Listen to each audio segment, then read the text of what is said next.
네, 오늘 설교 제목은 큰 목소리로 한번 읽어보겠습니다. 시작. 복음이 말하는 참된 복. 복음이 말하는 참된 복. 네. 우리 어머니께서 이렇게 저에게 이렇게 해줬던 말 중에 현철아 너는 참 소심해 이런 말을 하셨어요. 그래서 이게 무슨 말이냐 해서 넘어갔는데 사람들 앞에서 또 저를 칭찬하는 분위기인데 자꾸 소심해라고 말을 하는 거예요. 이게 뭔 말인가? 소심하면 되게 안 좋잖아요. 남자한테 최악의 말 아닌가요? 그래서 저는 되게 담대하고 싶은데 우리 아들은 참 소심해요. 이렇게 말을 하는 거예요. 사람들 앞에서. 너무 이상해가지고 어머니 왜 저러시나 몇 번 넘어갔어요. 근데 어느 날은 또 사람들 앞에서 또 우리 아들은 참 소심한 아이예요. 이렇게 말을 하는 거예요. 대학생인데. 그래가지고 기분이 너무 나빠서 오늘 집에 가서 어머니 왜 제가 소심해요?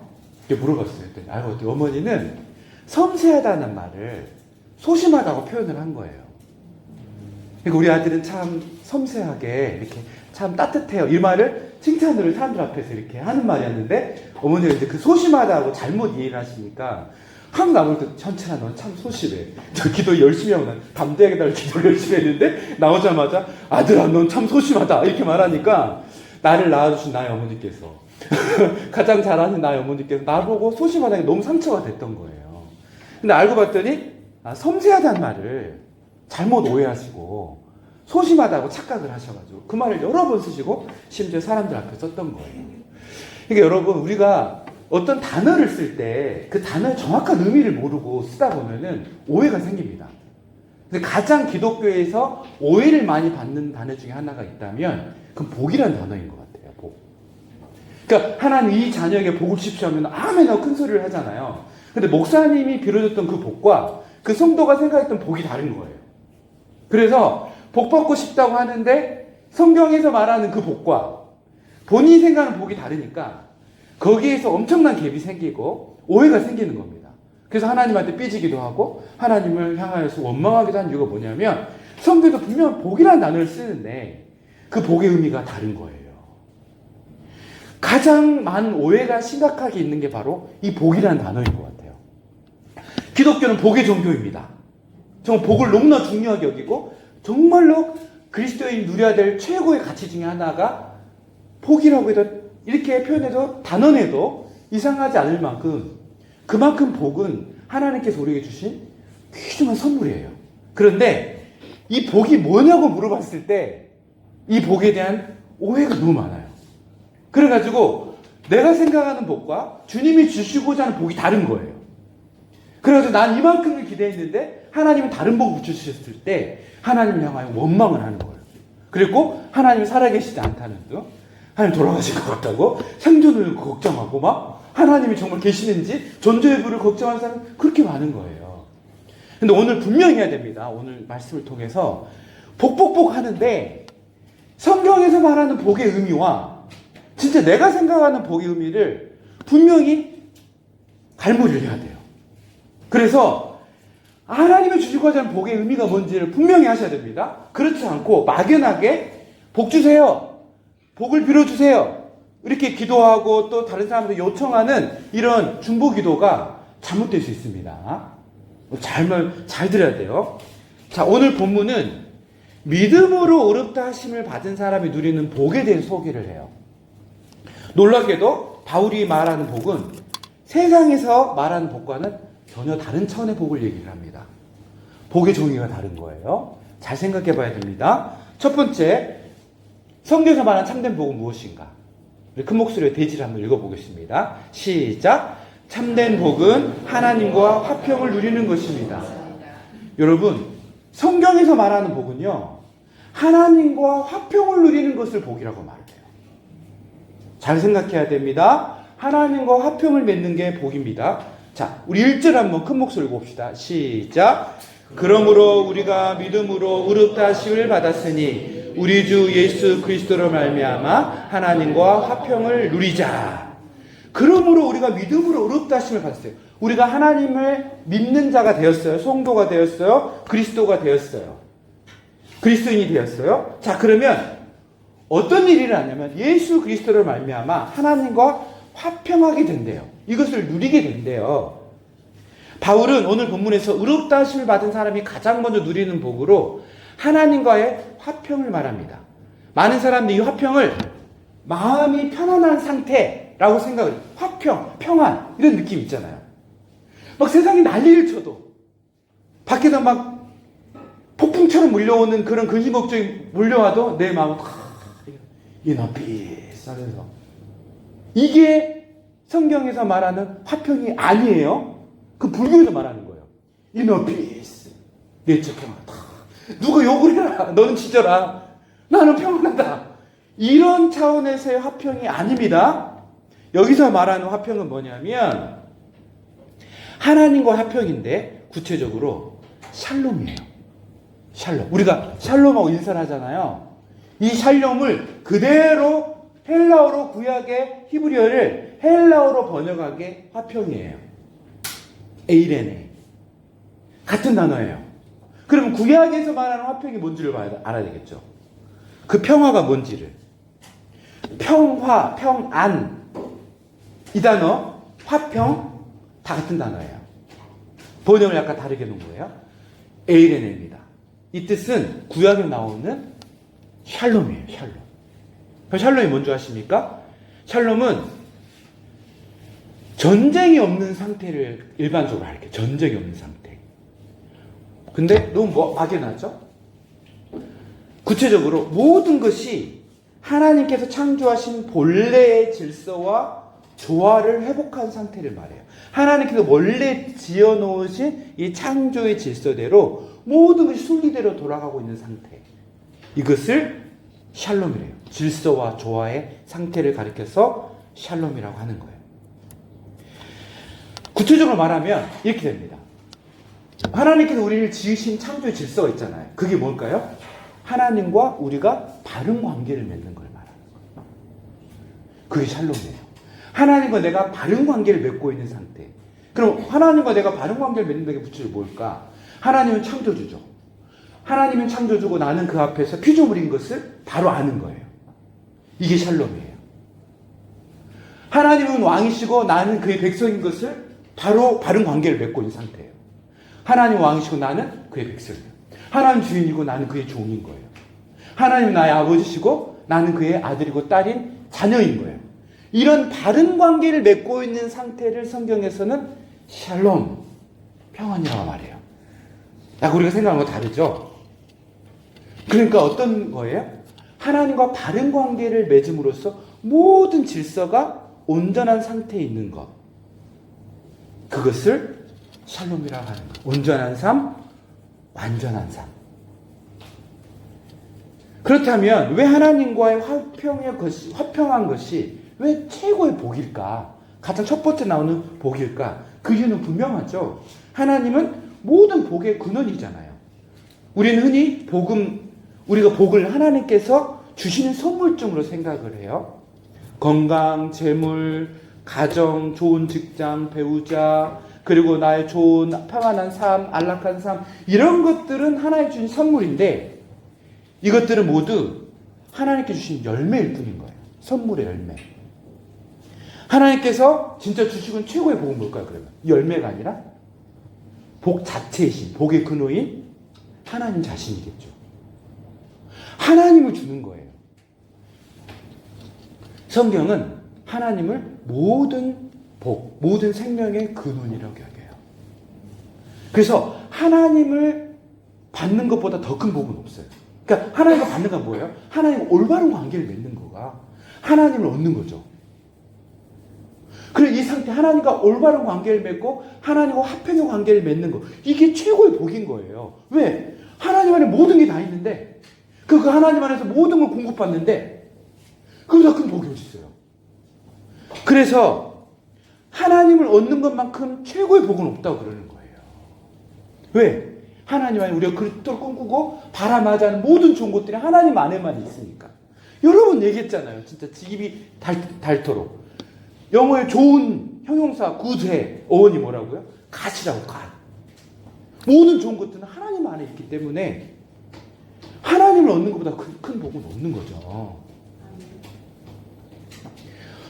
복의 선물을 많이 받는 것이 아니라 복의 근원을 근원이신 하나님을 얻는 것이 최고의 복인 거예요. 그래서 반대로 모든 불행의 시작은 뭘까요? 하나님과 관계가 끊어진 거예요. 하나님과 관계가 멀어진 거예요. 왜? 모든 좋은 것의 공급자이신 그 하나님 관계가 끊어져서 그 좋은 것들 내가 받아 누릴 수가 없는 것. 그쵸? 이걸 불행이라 그래요. 이 불행의 끝판왕이 뭘까요? 지옥이에요. 지옥의 특징이 뭡니까? 지옥을 한 단어로 표현하면 하나님이 없는 곳이에요. 모든 좋은 것이 없는 그곳이, 하나님이 없는 그곳이 지옥인 거예요.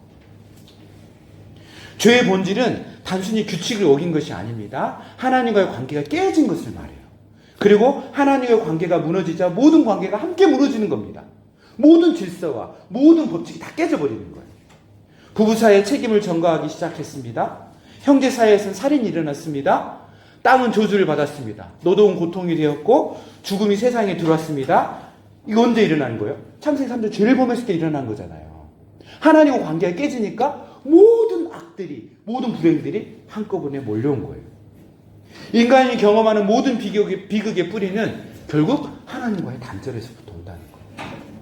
반대로 하나님과 화목하게 되면, 화평하게 되면 모든 것들이 제자리를 찾기 시작합니다. 물론 우리의 삶이 하루아침에 완벽하게 변하는 건 아니죠. 예수를 믿는다고 그래서. 그러나 하나님과의 관계가 회복되어지면 삶의 중심이 회복되어집니다. 삶의 목적이 회복됩니다. 정체성이 회복됩니다. 그리고 그 회복은 결국 다른 모든 관계들과 올바른 관계를 맺도록 변화가 되는 거예요. 그래서 사도 바울은 가장 먼저 하나님과의 화평을 말하는 거예요. 그걸 최고의 복으로 여기는 거예요. 하나님과 화평하는 것이 모든 복이 시작이기 때문에 그런 거예요. 여러분, 하나님께서 우리를 구원하신 목적은 단순히 천국에 보내기 위함이 아닙니다. 하나님께서 우리를 용서하신 목적도 단순히 지옥을 면하게 하기 위함이 아니에요. 하나님께서는 잃어버린 관계를 회복하기 위해서 우리를 구원합니다. 하나님과의 올바른 관계를 회복하기 위한 거예요. 이것이 구원의 목적이에요. 우리를 다시 하나님의 백성으로, 하나님의 자녀로, 하나님의 가족으로 삼게 하기 위한 거예요. 그래서 무한한 하나님의 좋은 것들의 공급을 우리에게 주시기 위한 거예요. 하나님 자신을 주시기 위한 거예요. 그래서 구원이란 단순히 죄사함을 받는 것이 끝이 아니에요. 죄사함의 목적이 있는 거예요. 왜 죄사함을 주는 거예요? 하나님과 올바른 관계를 맺도록 하기 위한 거예요. 이게 복음이에요. 많은 사람들이 하나님을 복을 주는 분, 그 정도로만 생각을 해요. 그래서 어떤 일이 나냐면 하나님보다 복을 더 사랑해요. 그런데 성경은 우리에게 이렇게 묻습니다. 하나님이 계시지 않아도 천국이 좋겠습니까? 질문해보세요. 여러분, 하나님이 없는 천국이 있다면 그것이 좋으세요? 내가 생각하는 모든 좋은 것들이 다 있다 생각해요. 하나님만 없어요. 그럼 나는 그것이 좋을까요? 솔직히 물어보세요. 하나님은 없어. 근데 거기에 내가 꿈꾸는 모든 좋은 것들이 다 있어. 그러면 그것이 나에게 진짜 천국이에요? 생각해보세요. 만일 우리가 그 대답이 예, 하나님 없어도 좋은 것만 있다면 천국이라면 난 좋습니다 라고 말한다면 우리는 아직 복음을 제대로 이해하고 있지 않는 거예요. 천국이 천국인 이유는요, 그곳에 하나님이 있기 때문에 그런 거예요. 가장 좋으신 하나님이 있기 때문에 천국인 거예요.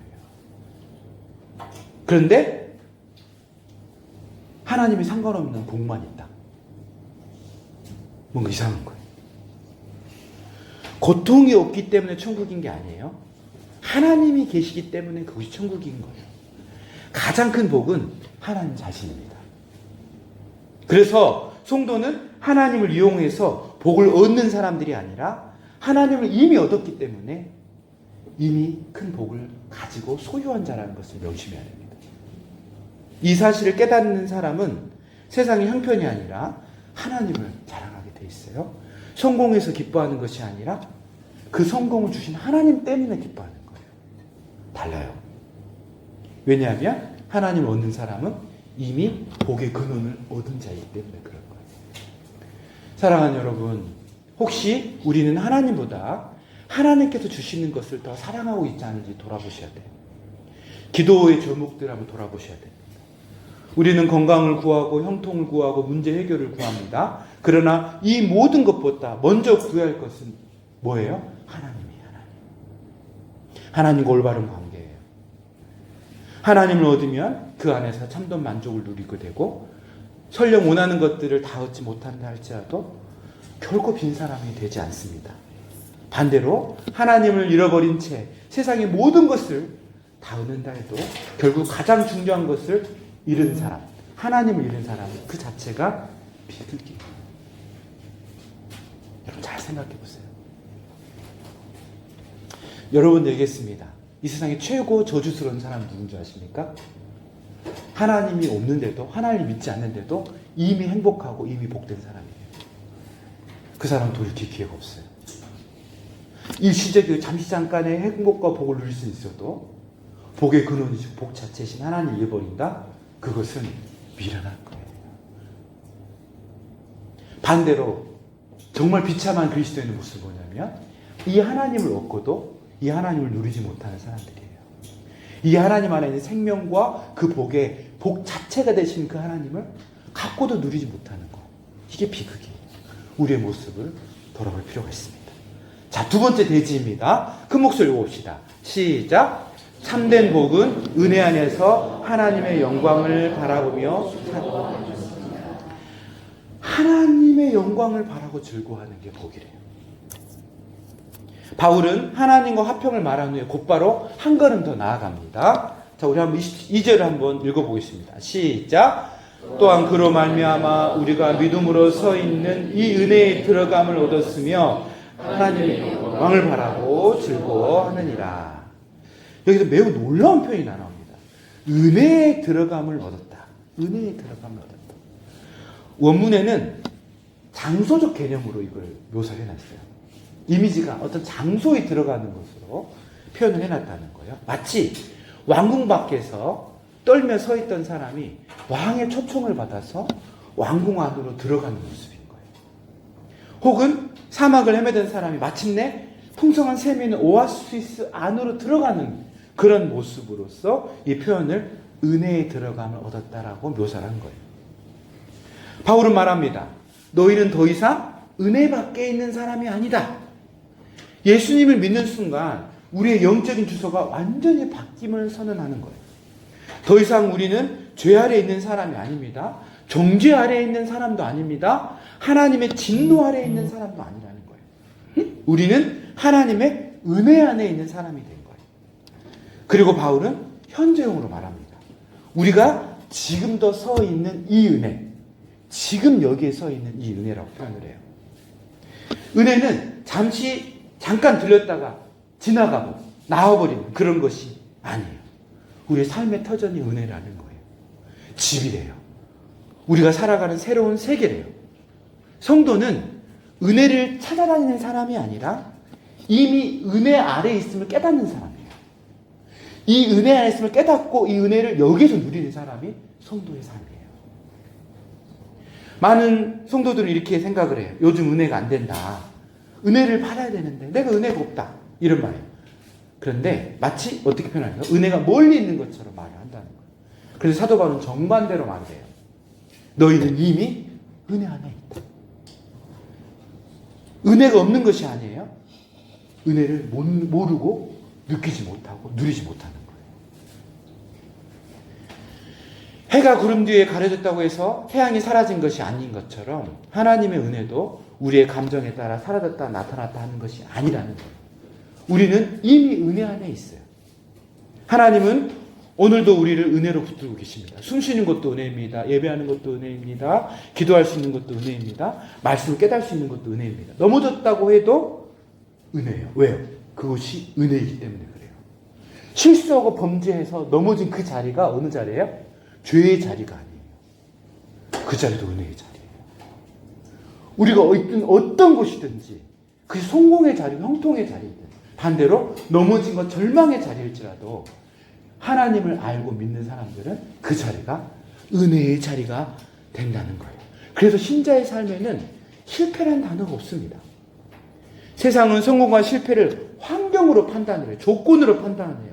시험에서 떨어지면 실패입니다. 사업이 무너지면 실패이죠. 사람들이 인정받지 못하면 실패입니다. 그러나 복음은 전혀 다른 이야기를 해요. 하나님의 은혜 안에 있는 사람에게는 실패처럼 보이는 것이라 할지라도 그 자리가 어떤 자리인가요? 사실은 하나님의 은혜가 역사하는 자리라는 거예요. 요셉에게 감옥은 실패였습니다. 인간의 눈은 그랬죠. 근데 하나님의 눈을 보면 아니었습니다. 어떤 자리였습니까? 그 감옥이라는 자리가 하나님의 은혜가 총리로 나아가게 하는 통로가 되게 했던 그 과정이었어요.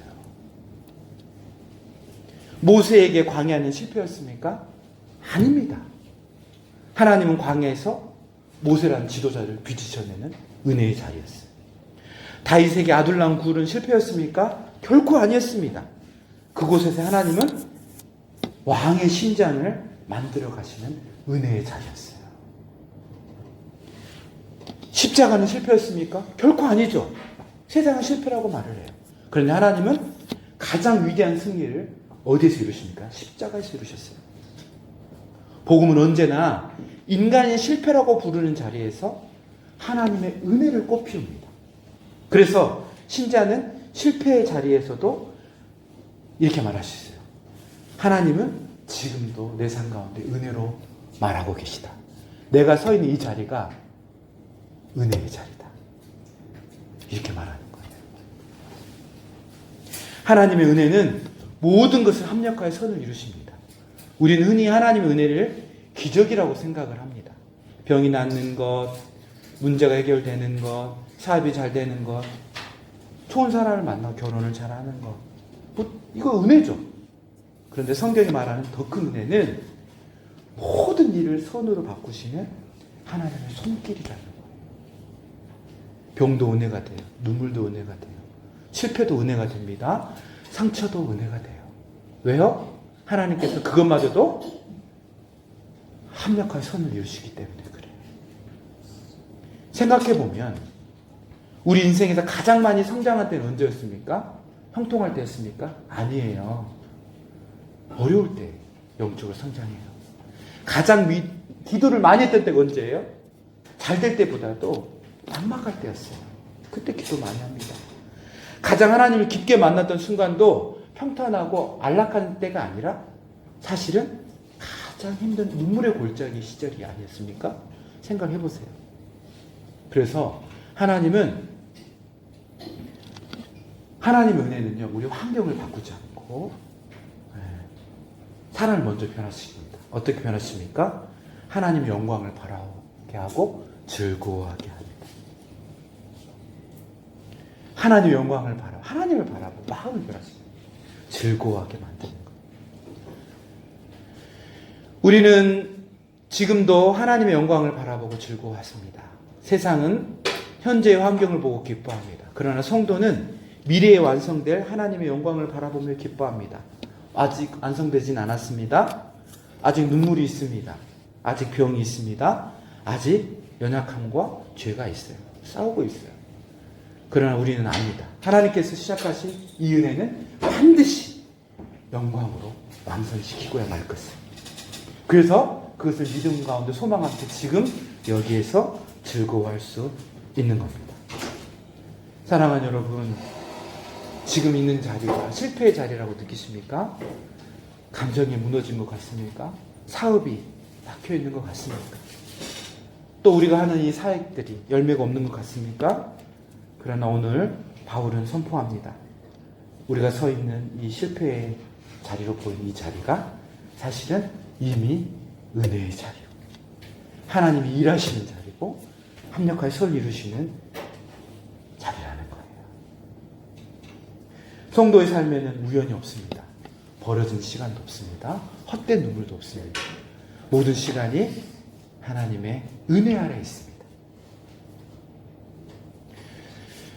여러분, 세상은 좋은 환경을 복이라고 말을 해요. 그러나 바울은 은혜 안에 사는 것이 복이라고 말합니다. 환경은 끊임없이 변합니다. 그러나 은혜는 변하지 않습니다.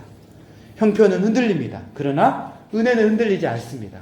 그러므로 성도의 가장 큰 확신은 내 삶이 은혜로운 것이 아니라 은혜롭지 않아 보일지라도 나는 이미 은혜 안에 있다는 것을 믿고 누리는 거예요. 은혜 안에 들어감을 입었다. 이 표현을 제가 시골에서 어느 설교를 듣다가 뒤통수 탁 치듯이 큰 깨달음을 얻었던 목사님 애여가 있어요. 시골 분들이니까 이렇게 설교를 하시더라고요. 목사님이. 시골 분이니까. 여러분, 은혜 안에 들어갔다는 건 뭐냐면 마치 여러분이 돌불에 걸려 넘어졌는데 아프다고 눈을 딱 떠서 눈을 떠가지고 괴롭다고 눈을 딱 떴는데 그 앞에 취나물이 있는 것 같습니다. 성도들이. 아멘! 이러면서 취나물 여러분 뭔지 아세요? 나물 있잖아, 나물. 엎어 넘어졌어. 근데 그 앞에 눈을 떠봤더니 나물 있더라. 성도들이 아멘하고 저도 아멘해서 와 정말 시골스럽지만 확 와닿더라고. 우리가 실패했다고 넘어졌다고 생각하는 그 자리가 사실은 하나님께서 또 다른 은혜 속으로 이끌어가는 복의 통로라는 것을 깨달은 거예요. 여러분, 우리는 이미 은혜 안에 있습니다. 이 사실을 그리스도 예수 안에서 믿음으로 누리시기를 축원합니다. 마지막 세 번째 대지입니다. 큰 목소리 읽읍시다. 시작. 참된 복은 참된 복은 연단을 통해 변화된 마음이라는 것. 바울은 마지막으로 세상에서 가장 이해하기 어려운 말을 합니다. 말씀 한번 읽어봅시다. 3, 4절입니다. 시작. 이뿐 아니라 우리가 환난 중에도 즐거워하나니 이는 환난을 인내는 연단은 소망을 이루는 줄 알미로다. 여러분, 이 말씀은 처음 읽으면 충격적이에요. 바울은 예수님을 잘 믿으면 환난이 없어질 것이다, 고통이 없어질 것이다 라고 말하지 않습니다. 또 환난도 복이다 라고 말하지 않아요. 오히려 뭐라고 말해요? 환난 속에서도 즐거워한다고 말해요. 환난 속에서도. 도대체 어떻게 이 말이 가능할까? 그 이유는 하나님께서 우리를 향해 가지고 계신 목적이 세상이 생각하는 복과 다르기 때문에 그런 거예요. 우리는 하나님 형통을 구합니다. 좋은 직장을 달라고 기도를 하고, 사업이 잘 되게 달라고 기도를 하고, 병이 낫게 달라고 기도를 합니다. 물론 이런 것도 하나님께서 복으로 주십니다. 우리가 믿음으로 살아가면 이 복은 자연스럽게 따라오게 될 복들이에요. 근데 복의 본질은 아니고 복의 열매이지 뿌리는 아닌 거예요. 하나님께서 우리에게 가장 주고 싶어 하시는 복은 이것이 아니에요.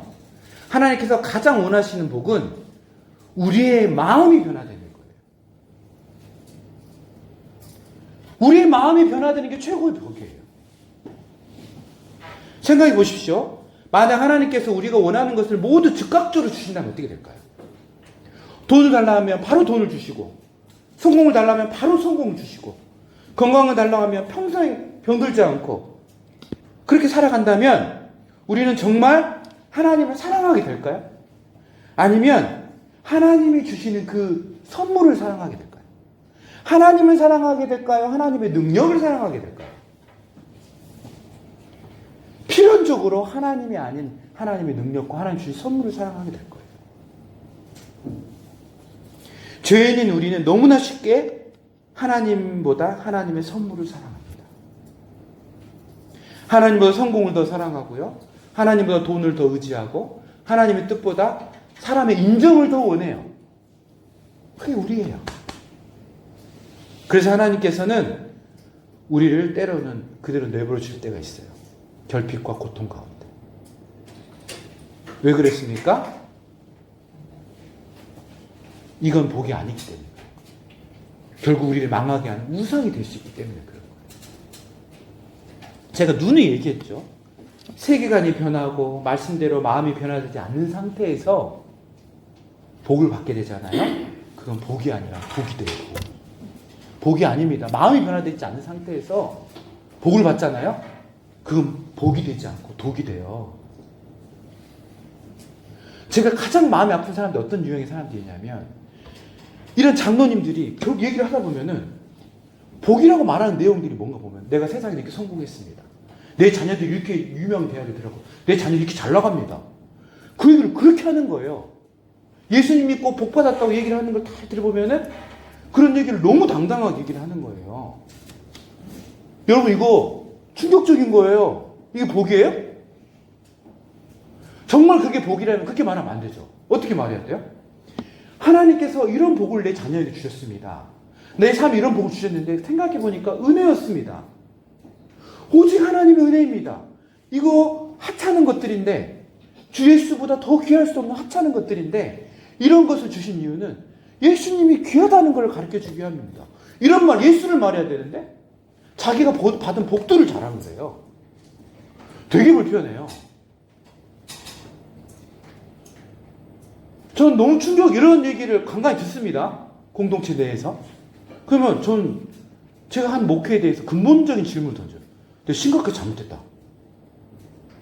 심각하게 잘못했다. 저번에 얘기했잖아요. 인서울대에 사는데 대학 들어가지 않으면 모 교회에서는 권사님이 그 직종을 구역장을 자동으로 알아서 내려놔야 된대요. 그 교회는. 권사가 돼서 자기 아들이 명문대에 들어가야, 괜찮은 대학에 들어가야, 그래야 구역장을 할 수 있대요. 왜 그런 말을 할까요? 왜 이런 말을 해요? 그렇게 잘 되는 걸 보여줘야 사람들이 예수님을 믿는데요. 지금 있는 일이에요. 실화예요. 지금 가까이. 근데요, 잘 생각해보세요. 이 말도 욕하죠.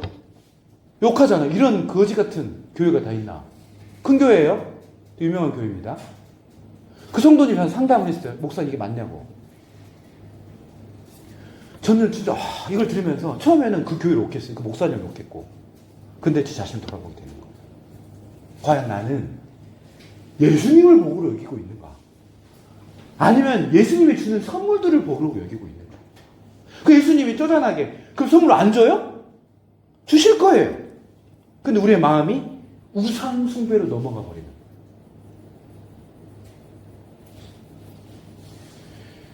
여러분, 마음이 변화되지 않고 이 세계관이 우리의 이 말씀에 대한 분명한 태도가 속에서 결정되지 않고 마음의 자세가 결정되지 않은 상태에서 복을 너무 쉽게 받잖아요. 그럼 반드시 타락합니다. 그래서 하나님은 연단을 주세요. 환난과 연단을 주셔서 뭘 깨우치는 거야? 우리의 마음이 변화되게 하는 거예요. 이 마음이 어떻게 변화돼요? 하나님의 말씀을 향한 태도가 바뀌는 거예요. 주 예수보다 귀한 것은 없다. 복음이 최고의 가치다. 예수가 최고의 가치다. 하나님 자신이 복이다. 이런 마음의 태도를 가질 때까지 우리를 인내를 통해 연단시켜요. 절대 복 안 줍니다. 왜 안 줄까요? 그 복이 우상숭배가 되면 복이 아니라 독이 되니까. 나를 파멸에 이르게 하니까.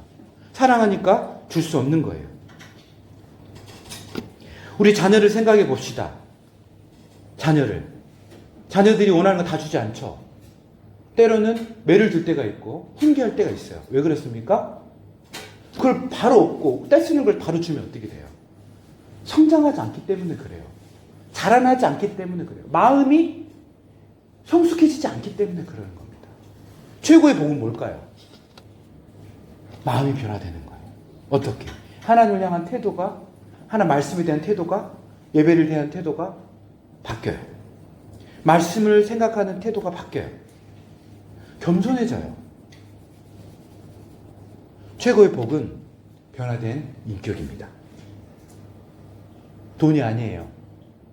성공도 아니에요. 건강도 아니에요.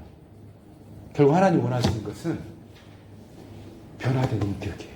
어떻게 변화된 인격입니까? 예수님을 닮은 인격이에요. 예전에는 세상의 성공이 가장 중요했습니다. 이제는 하나님의 뜻이 더 중요해져야 됩니다. 예전에는 사람의 인정 때문에 살았습니다. 이제는 하나님 때문에 살아야 합니다.